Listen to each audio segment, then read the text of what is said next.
Good morning po sa inyong lahat. Ito na naman ako para sa ating part 2 ng aking video about sa diabetes or about sa siling labuyo, itlog at asin na panlaban sa diabetes. Panoorin po natin kung paano ko ginawa. Ayan po, makita ninyo yung itlog, sili at asin. No? So, ang gagawin po ninyo, una is tatadarin ninyo yung sili ng pinong-pino hanggang sa kaya ninyong lulukin. Pwede na actually po, 12 ang required kapag sobrang maliit yung siling labuyo. Pero pag medyo malaki, pwede na yung 6. Tapos tatadarin ninyo hanggang sa maliit, pinong-pino. Or kung kaya nyo yung ganyang kalaki or kahit medyo malaki-laki, kung kaya ninyong lulukin, wala namang problema.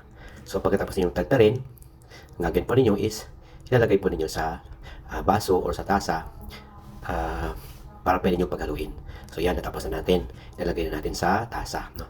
And take note lang po pala na kapag kayo ay uminom nito, see to it po na busog kayo or pagkatapos nyo kumain ito, i-take or di kayo nakapagatas kayo kasi sobrang lakas kasi nito. Kasi baka sasakitan dyan nyo kapag walang laman. No? So, yan. Tinagta na siling labuyo. Pagkatapos lalagyan natin ng kalahating kutsaritang sea salt or rock salt. Kalahating kutsarita, hindi kutsara. Pagkatapos yan, lalagyan natin ng itlog. Yung fertilized egg or yung itlog ng manok. 2 peraso ilalagay natin. Okay, ayan na, pangalawa. Okay? Then, pagkatapos niyan, haluin nyo hanggang sa matunaw yung asin.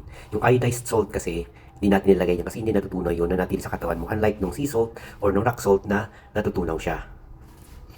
So, yun. At saka mas masustansya daw for mas maraming minerals ang sea salt or ang rock salt kaysa iodized salt. Yan, paghaluin lang. Yan, paghaluin. Pagkatapos na haluin, iinumin na natin. And take note lang po na pag ininom natin ito, no? Sarap din siya ng tulog. Siguradong masarap ang tulog ninyo.